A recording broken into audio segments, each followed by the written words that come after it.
sebanyak 500 juta ringgit diperuntukkan untuk program ini di seluruh negara. Setakat ini, daripada permohonan 3,398 tadi, sebanyak 1,385 projek telah pun diluluskan. IKR ni nak ambil alih kerja PBT ke?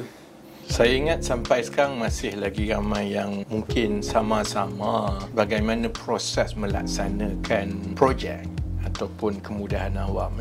PBT atau pihak berkuasa tempatan selalunya sama ada majlis daerah ataupun pejabat daerah. Mereka mempunyai sumber pendapatan yang terhad daripada cukai pintu yang dikutip itu, yang itulah yang nak digunakan untuk bayar gaji, nak baiki jalan sikit-sikit, dan selalunya mereka terpaksa membayar kos pembersihan sampah, yang kutip sampah tu yang tinggi.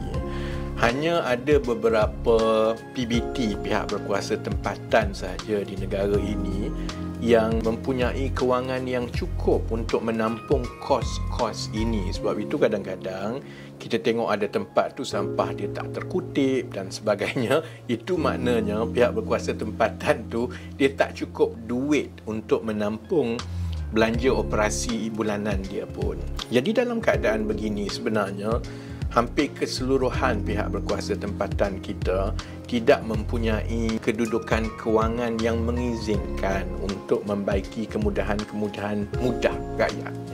Kalau contohnya kerajaan persekutuan betul-betul berkeras bahawa yang mana tanggungjawab kerajaan negeri, yang itu kami tak campur tangan dan kami tak bantu, maka kita akan secara berterusan terperangkap dengan masalah ini.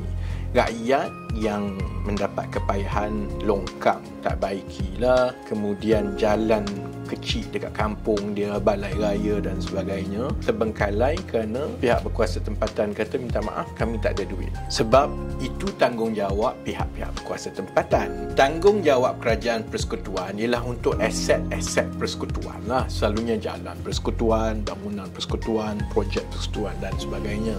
Jadi bila saya ambil alih sebagai Menteri Ekonomi, pada pandangan saya lah, kalau rakyat biasa ini tidak ada jalan baru untuk mereka menyelesaikan masalah yang berlarutan ni, maksudnya dia nak baiki sesuatu dalam kawasan persekitaran dia, dia tak tahu nak ke mana pun. Kalau dia pergi ke ahli parlimen kata tunggu jap, saya buat permohonan, pergi kepada pihak berkuasa tempatan, pihak berkuasa tempatan nak marah dia pun tak boleh, dia kata minta maaf duit tak ada, bajet tak ada.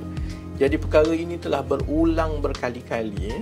Marilah tukar ganti ahli parlimen ke adun ke, yang itu salahkan yang ini salahkan yang itu. Jadi sebab itu kami di Kementerian Ekonomi ambil pendekatan baru, iaitu kita membuka ruang seluas-luasnya kepada rakyat biasa, NGO ke, pertubuhan ke, apa-apa, yang mereka boleh memohon terus peruntukan daripada kerajaan persekutuan dekat Kementerian Ekonomi. Cuma janganlah mohon nak buat lebuh raya depan rumah. Ini ialah untuk menangani masalah yang saya sebut tadi. Sebenarnya infrastruktur ataupun kemudahan yang selalunya lah menimbulkan keresahan kepada rakyat ini ialah di kawasan sekitar dia, longkang lah, culvert lah, bus stop yang dah buruk dan sebagainya. Dia nak suruh minta naik taraf tapi tak ada bajet. Jadi mereka sekarang boleh mohon terus menggunakan peruntukan daripada kerajaan persekutuan. Cuma Kementerian Ekonomi contohnya, kami tidak ada agensi pelaksana. Kementerian Ekonomi ini adalah kementerian kerajaan pusat yang mengawal selia dan memutuskan mengenai peruntukan, tetapi yang nak membina, nak membaiki semua tu perlu diambil alih oleh agensi-agensi yang ada kuasa di kawasan itu. Bila kita cakap soal kemudahan rakyat macam longkang, macam jalan, macam balai raya, macam masjid, pihak berkuasa yang bertanggungjawab sebenarnya memanglah pihak berkuasa tempatan, baik majlis daerah ke, pejabat daerah ke. Caranya sekarang rakyat boleh mohon terus dan pihak-pihak berkuasa tempatan ini pun boleh mohon terus kerana kita buka permohonan untuk projek-projek kecil ini. Bila rakyat pohon, dia beritahu jalan belakang rumah saya ini perlu diperbaiki. Maka ia perlu disahkan terlebih dahulu. Permohonan itu akan dihantar kepada pihak berkuasa tempatan. Pihak berkuasa tempatan akan tengok dan akan sahkan bahawa memang betul jalan itu perlu diperbaiki, dan dia akan kemukakan kepada Kementerian Ekonomi BQ ataupun anggaran kos, dan berdasarkan anggaran kos itu kita akan luluskan. Dan sekarang ini pihak berkuasa tempatan sudah ada peruntukan tambahan untuk mereka membaiki.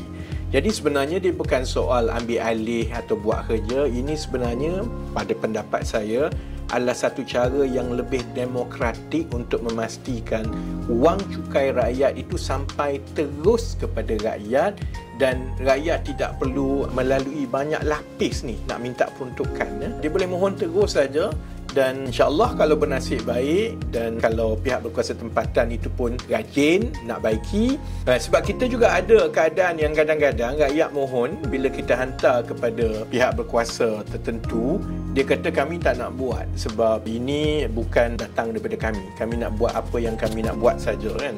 Jadi saya tak kisahlah, ini adalah antara masalah-masalah yang kami terpaksa tangani juga di peringkat Kementerian Ekonomi. Tapi sebahagian besar daripada permohonan itu datang daripada rakyat biasa. Lebih daripada 1,300 projek telah pun diluluskan dan akan terus diluluskan. Dan saya berharap ini bukan sahaja akan membantu rakyat, tetapi ia juga strategi serampang dua mata di pihak Kementerian Ekonomi dan juga Kerajaan Perpaduan, kerana kita nak wujudkan peluang-peluang ekonomi kecil di kawasan-kawasan di luar pusat bandar Kuala Lumpur atau Penang atau Johor Bahru ini.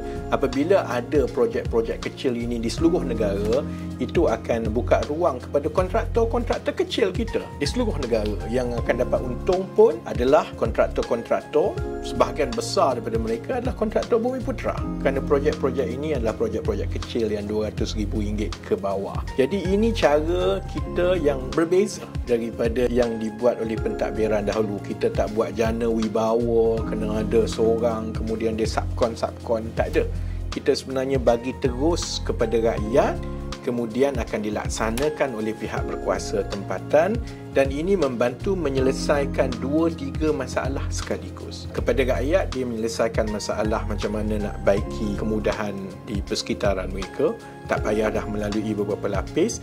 Kepada pihak berkuasa tempatan, dia membantu menambah peruntukan supaya mereka dapat menjalankan tugas dengan lebih baik, kerana mereka tidak lagi dihadkan oleh kekangan kewangan kerana sumber pendapatan di kawasan itu tidak mencukupi untuk membaik pulih kemudahan-kemudahan rakyat ini. Dan kepada kontraktor kecilan di bawah, mereka akan dapat laba daripada projek-projek kecil ini yang dilaksanakan secara berterusan di seluruh negara.